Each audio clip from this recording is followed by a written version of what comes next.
भक्तों, भले ही सावन सोमवार का व्रत मत रखना, लेकिन सावन के चौथे और सबसे महत्वपूर्ण आखिरी सोमवार के दिन शिवलिंग से यह गुप्त चीज लिए बिना अपने घर मत लौटना।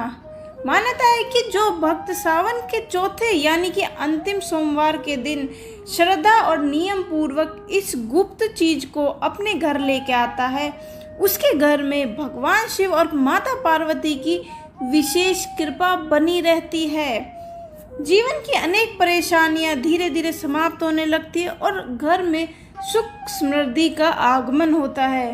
अगर आप भी चाहते हैं कि सावन के इस अंतिम पड़ाव पर भगवान भोलेनाथ और मां पार्वती का विशेष आशीर्वाद मिले, तो आप इस वीडियो को अंत तक जरूर देखें, क्योंकि आज मैं आपको उस गुप्त चीज के बारे में बताऊंगी जिसे सावन के चौथे यानी कि आखिरी सोमवार के दिन शिवलिंग से घर लाना बेहद शुभ माना जाता है। भक्तों, इस बार 30 जुलाई से सावन का पावन महीना प्रारंभ हो चुका था और अब सावन के अंतिम पड़ाव पर पहुंच चुका है। सावन का तीसरा सोमवार यानी कि 17 अगस्त को था और चौथा सोमवार यानी कि 24 अगस्त को है, यानी कि कल। तो यह अंतिम सोमवार अपने आप में एक अत्यंत सिद्धि, शुभ और फलदायक माना जाता है। धार्मिक मान्यताओं के अनुसार इस दिन भगवान शिव और माता पार्वती की पूजा अर्चना करने से कई गुना पुण्य फल प्राप्त होता है। ऐसे में एक ऐसी गुप्त वस्तु है जिसे शिवलिंग के पास से विधि विधान के साथ घर लाना अत्यंत शुभ माना गया है। तो ऐसे में सावन के इस आखिरी सोमवार के विशेष अवसर पर इस बात को बिल्कुल भी नजरअंदाज मत करना। आगे आपकी मर्जी है। हमारी जिम्मेदारी सिर्फ आपको सही और धार्मिक जानकारी देने की होती है। अब यह आपके ऊपर है कि आप इस बात को मानते हैं या नहीं। लेकिन एक बात निश्चित है, अगर आपने इस उपाय को श्रद्धा और नियम के साथ किया तो भगवान शिव की विशेष कृपा आपके घर पर सदैव बनी रहेगी। भक्तों, कि सावन के आखिरी सोमवार के दिन भगवान शिव की पूजा के बाद शिवलिंग से जुड़ी इस गुप्त वस्तु का विशेष महत्व होता है और इस बार सावन के अंतिम सोमवार के दिन को हल्के में लेने की बिल्कुल भी भूल मत करें, क्योंकि इस बार सावन का अंतिम पड़ाव अत्यंत शुभ सहयोग में हो रहा है। इसलिए विशेष रूप से शिव भक्तों को इस दिन कुछ खास नियमों का पालन करना चाहिए और उस गुप्त वस्तु को सही विधि से अपने घर लाना चाहिए।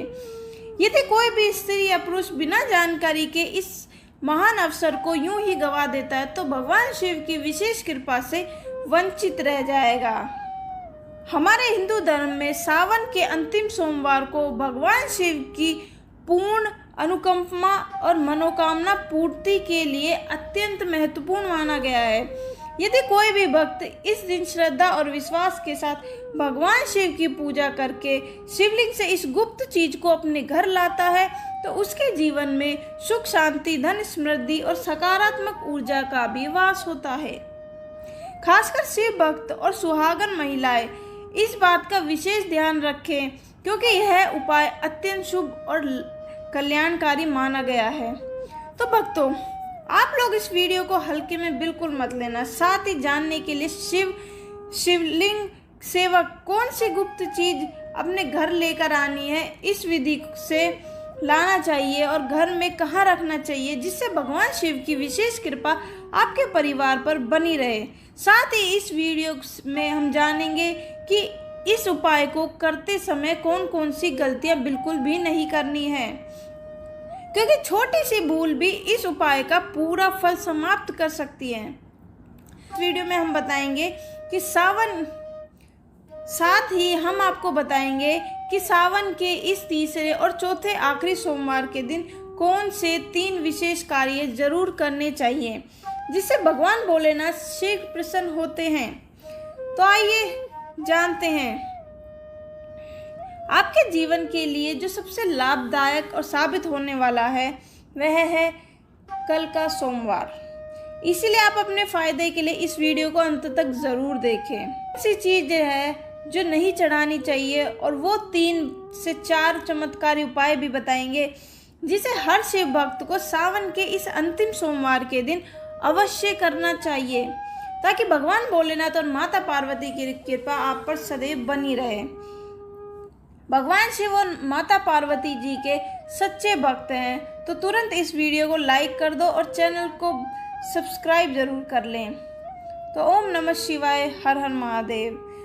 कहा जाता है कि इस सावन के इस महीने में विशेष रूप से तीसरे व चौथे अंतिम सोमवार के दिन किसी भी व्यक्ति ने भगवान भोलेनाथ से थोड़ी सी भी पूजा साधना की या क्रिया कर ली तो उस व्यक्ति के जीवन की सभी मनोकामनाएं पूर्ण हो सकती है। उस व्यक्ति के जीवन के हर कष्ट खत्म हो जाएंगे और उस व्यक्ति के जीवन में धन आना भी शुरू हो जाएगा। तो सबसे पहले आप भगवान भोलेनाथ के मंदिर जाना होगा। ये जितने भी उपाय आपको बताए जाएंगे ये मंदिर के उपाय होंगे। देखिए, घर पर शिवलिंग है, क्या हम घर पर भी पूजा नहीं कर सकते? तो इसका उत्तर है नहीं, आपको मंदिर जाना पड़ेगा, क्योंकि मंदिर का जो शिवलिंग होता है और जो घर का शिवलिंग होता है इसमें बहुत ज़्यादा फर्क होता है। जो मंदिर का शिवलिंग होता है इसकी जो ऊर्जा और एनर्जी होती है वह आपके घर के शिवलिंग से करोड़ों गुना ज़्यादा होती है। इसमें ऐसी दिव्य और सकारात्मक ऊर्जा होती है जिसके सामने अगर आप थोड़ी सी भी पूजा करते हैं तो तुरंत उसका फल आपको मिल जाता है और आपके जीवन की हर परेशानियां दूर होती चली जाती है।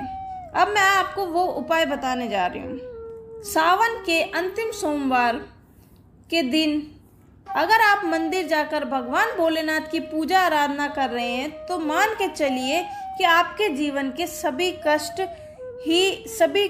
कभी कोई कष्ट आ ही नहीं सकता। पूरे साल आपके घर पर अन्न धन का भंडार बना रहेगा। तो आपको क्या करना है वह कहीं पर लिख लीजिए, क्योंकि अगर एक भी गलती हुई तो आपकी पूजा संपन्न नहीं मानी जाएगी। तो आप पहली चीज जो भगवान भोलेनाथ के लिए आपको ले जाना है वो है जल। सावन सोमवार के दिन कई लोग कहते हैं कि गुरुजी जल तो शिवालय में भी मिल जाता है, तो घर से ले जाने की क्या जरूरत है? नहीं, आपको जल अपने घर से ही ले जाना है। घर से जल क्यों ले जाया जाता है इसकी भी एक बात है। घर से जल आपको इसलिए ले जाना चाहिए ताकि घर का जो जल आप ले जा रहे हैं भगवान भोलेनाथ पर चढ़ाने के लिए, उसी जल के द्वारा आप भगवान से सीधे जुड़ जाते हैं। उस जल के द्वारा आप भगवान को अपनी सभी दिक्कतें बता सकते हैं और उस जल को भी जैसे भगवान भोलेनाथ पर चढ़ाएंगे, अपनी समस्या को बताएंगे, वह आपकी समस्या खत्म हो जाएगी। इसलिए आपको अपने घर से जल ले जाना है और उसमें 2-4 बूंद आप गंगा जल की ज़रूर डालें, क्योंकि जो गंगा जल है उसके बिना आपकी पूजा पूर्ण नहीं मानी जाती। तो सावन के इस अंतिम सोमवार के दिन आपको जल लेके जाना है, उसमें थोड़ा सा गंगा जल डालना है और दूसरा है आपको 3 पत्ते वाला बिना कटा फटा बेलपत्र लेके जाना है। जो बेलपत्र होता है वो मान लीजिए आपको एक तरफ से 1000 कन्याओं का भोजन कराया है और दूसरी तरफ भगवान भोलेनाथ को प्रेम से एक बेलपत्र चढ़ाना है, तो यह दोनों पुण्य आपके बराबर फल देंगे। इसीलिए बेलपत्र जरूर ले जाएं। तीसरा, आपको सफ़ेद पुष्प ले जाना है। सफ़ेद पुष्प भगवान भोलेनाथ को अत्यंत प्रिय है। सावन महीने के इस तीसरे और आखिरी सोमवार को सफ़ेद फूल चढ़ाएं। भगवान भोलेनाथ का पूर्ण आशीर्वाद आपको प्राप्त होएगा। इसके बाद आपके जीवन की हर परेशानियां समाप्त हो जाएगी। भक्तों, सफ़ेद चंदन और जरूर ले जाना है आपको। इस सोमवार को आपको भगवान भोलेनाथ को दूध और सफ़ेद चंदन भी अर्पित करना है। दूध जो है वो बिल्कुल कच्चा होना चाहिए, उबला या पका हुआ नहीं ले जाना है आपको। ठीक है, अब और आपको क्या क्या ले जाना है आइए वो भी जानते हैं। एक छोटा सा डब्बा लीजिए, उसमें काली मिर्च भर कर ले जाइए और एक डब्बे में काली मिर्च भर लें और एक लाल कपड़ा लीजिए, उसमें लौंग और कपूर रखकर मोली धागे से बांधकर एक पोटली बना लीजिए और इसे अपनी जेब में रख कर ले जाइए। सिर्फ इतनी चीज़ें आपको ले जानी है सावन के अंतिम सोमवार में। ये जो चीज़ें आपको बताइए ये ज़रूर ले जाइए। अब आपको पूजा कैसे करनी है ये भी आप ध्यान से सुन लीजिए। इन चीज़ों को आपको ले जाना है और शिवालय से वापस लेकर भी आना है अपने घर पर, ताकि आपको धन की प्राप्ति हो सके। अगर कोई भी मनोकामना है वह आपकी पूर्ण हो जाएगी। तो सबसे पहले आप लोग मंदिर जाइए और आपको जाने से पहले इस बात का ध्यान रखना है कि काले या गहरे नीले रंग के वस्त्र आपको नहीं पहनने हैं। पूजा का आपको फल नहीं प्राप्त होएगा। ठीक है। पतली धार बनाते हुए जल भगवान भोलेनाथ को अर्पित करना है। और अब आपको यह करना है कि भगवान भोलेनाथ को चंदन लगाना है। चंदन लगाने के बाद भगवान भोलेनाथ पर 3 पत्ते वाला बेलपत्र अर्पित करें। बेलपत्र अर्पित करने के बाद आपको सफ़ेद पुष्प अर्पित करने हैं। उसके बाद आपको कच्चा दूध चढ़ाना है। दूध अर्पित करने के बाद आपको वहीं पर बैठकर 108 बार ओम नमः शिवाय का जाप करना है, जिससे भगवान भोलेनाथ आपसे प्रसन्न होंगे। जो आप काली मिर्च लेके गए हैं डब्बे में घर से, उस काली मिर्च के डब्बे को शिवालय की जो जल धारा से गिरता हुआ जल है, उस शिव को क्या करना है, जो काली मिर्च का डब्बा आप घर से लेके गए हैं, उस काली मिर्च के डब्बे को शिवालय की जो जलधारी से गिरता हुआ शिव जल है, उस शिवलिंग से बहते हुए नीचे आ रहा है, उसी शिव हरि के जल से उस डब्बे को स्पर्श छुआना आपको है। और जब जेब या थैले में वापस उसे रख कर लाना है, तो ये लाल पोटली आपको बनाकर ले गए हैं लौंग और कपूर की, इसको भी शिवालय के नीचे बहते हुए जल से स्पर्श करके आपको वापस घर लेके आना है। आपको लौंग और जो आप पोटली बना के गए हैं उसको जल स्पर्श करके आपको उसको वापस लेके आना है। जिस लोटे में आप जल या दूध लेकर गए हैं उसमें आपको भगवान भोलेनाथ के शिवालय से जो जल नीचे गिर रहा है उसको ही आपको थोड़ी सी बूंदे आपको अपने साथ लोटे में वापस लेके आनी है। यही वो सबसे गुप्त और पवित्र चीज़ है जिसे आपको शिवालय से वापस लेके आना है। तो कई लोग वहाँ पर जल चढ़ा रहे हैं, तो इस बात का आपको इसकी बात की कई लोग वहाँ पर जल चढ़ा रहे हैं, तो इस बात की आपको चिंता नहीं करनी है, क्योंकि भगवान भोलेनाथ के शिवालय का स्पर्श करके जो जल नीचे गिरता है वह साधारण जल नहीं रहता, वह साक्षात अमृत बन चुका है। कहा जाता है कि अनेक देवी देवता शिवालय में अदृश्य रूप से उपस्थित रहते हैं ताकि शिवालय से गिरता हुआ जल धारण कर सके। वह इतना पवित्र होता है कि शिवालय से गिरता हुआ जल, इस पावन जल को आपको अपने लोटे में लेके आना है। भले ही थोड़ी सी बूंद मिल जाए, लेकिन आपको घर वापस आते समय लोटे में जरूर लेके आए और घर आकर उस जल को थोड़ी थोड़ी सी बूंदें आपको सारे में छिड़कनी है। घर के हर कोने में उस जल को छिड़क दे और घर के मुख्य द्वार पर उस जल की बूंदें छिड़क दे। इतना आपने कर दिया तो मान लीजिए आपका पूरा साल नकारात्मक शक्तियाँ आपके घर में प्रवेश नहीं कर सकती। आपके घर पर कोई काला जादू या तंत्र विद्या कराई गई हो तो वो भी निष्फल हो जाएगी। आपके घर से दरिद्रता और नकारात्मकता भी दूर हो जाएगी और साक्षात सकारात्मक ऊर्जा का वास होगा। ठीक है। अब जो काली मिर्च आप भगवान भोलेनाथ जी के शिवालय के जल से स्पर्श करा कर लाए थे, इसको अपने घर के पूजा घर में सुरक्षित रख दे। इस काली मिर्च के डब्बे में से 2 दाने निकालकर जब भी आप किसी बड़े शुभ कार्य के लिए निकले या अपने बिजनेस मीटिंग वगैरह के लिए जा रहे हैं, इंटरव्यू के लिए जा रहे हैं, कोर्ट कचहरी या किसी भी बड़े काम के लिए जा रहे हैं, तो उन काली मिर्चों के दानों को घर के मुख्य द्वार के बाहर फेंक कर पैर से दबाकर निकल जाइए। मान के चलिए आपके काम में जो भी आप बाधाएं आने वाली हैं, वो बाधाएं भगवान भोलेनाथ के आशीर्वाद से दूर हट जाएंगी और आप जिस कार्य के लिए जा रहे हैं वो कार्य आपका 100% सफल होगा। आप इन चीजों को करके देखिए। शिवालय पर गन्ने का ताजा रस भी आप अर्पित कर सकते हैं, तो माता लक्ष्मी आपके घर में साक्षात स्थिर हो सकती हैं और आपकी दरिद्रता भी दूर होगी।